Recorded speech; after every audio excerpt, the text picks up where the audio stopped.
एक लेडी थी जिसके पास कोई ज्यादा पैसे नहीं थे, हस्बैंड की डेथ हो गई थी, पेंशन के पैसों से जीवन बिता रही थी। तब एक घटना घटी। उसके घर के बाहर एक लड़का आया, दरवाजा खटखटाया।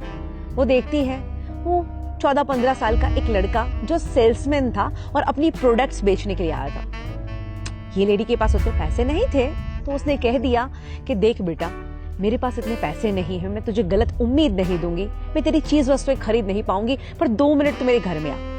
वो घर में बिठाती है और किचन में जाती है और दूध का एक ग्लास लेके आती है और कहती कि बेटा, मुझे लगता है कि तू बहुत भूखा है, बहुत प्यासा है, मैं तेरी और कोई मदद नहीं कर सकती, बट एक ये दूध का ग्लास तुझे दे सकती हूँ जिससे तेरी भूख और प्यास दोनों मिट जाएगी। बच्चा दूध का ग्लास पीता है, थैंक यू कह के चला जाता है। इस घटना को और 15 साल बीतते हैं। अब तो ये लेडी बहुत बुजुर्ग हो चुकी है और एक दिन उनको हार्ट अटैक आता है।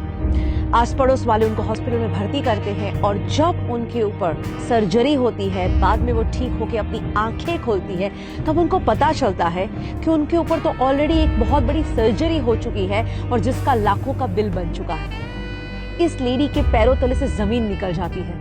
वो रोने लगती है कि हे भगवान, मुझे क्यों बचाया, अब मैं ये बिल कहाँ से पे करूंगी, मैं ये पैसा कैसे दूंगी। और 2-3 दिन वहां पे वो इतनी उदासी के साथ बिताती है। वो सोचती है मैं किसकी मदद मांगू।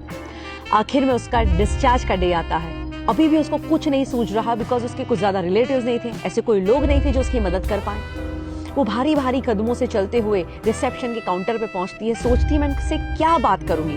वो कहती है मेरा बिल दिखाइए। वो बिल देते हैं एंड अप्रोक्सीमेटली 5 लाख रुपए का उसका बिल आया है। वो बिल देखती है, पर उनको ताज्जुब होता है क्योंकि उस बिल के नीचे लिखा था ऑलरेडी पेड एंड उसके नीचे लिखा था thank you for the glass of milk.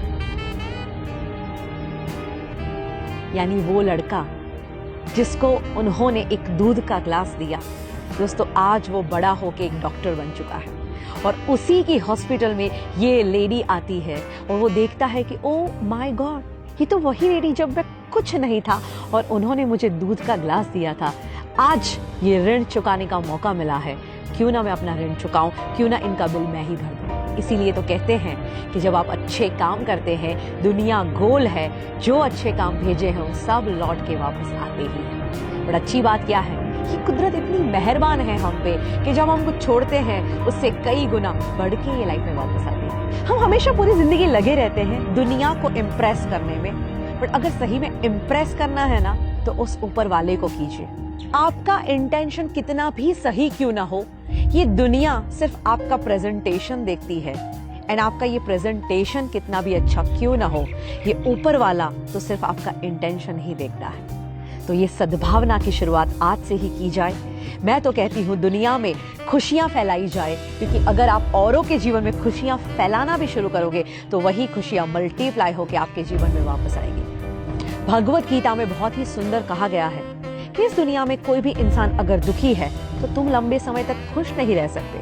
अगर औरों को खुशियां बांटोगे तो तुम्हारे जीवन में खुशियां अपने आप आएगी। और मैं तो कहती हूँ आज के इस दुनिया में किसी के चेहरे पे स्माइल ले आना, वो भी एक बहुत बड़ा आध्यात्मिक काम है। कहते हैं एक उदास चेहरे पे एक प्यारी सी मुस्कुराहट आ जाए और अगर उसकी वजह तुम हो तो समझ लेना इस दुनिया का सबसे धनवान इंसान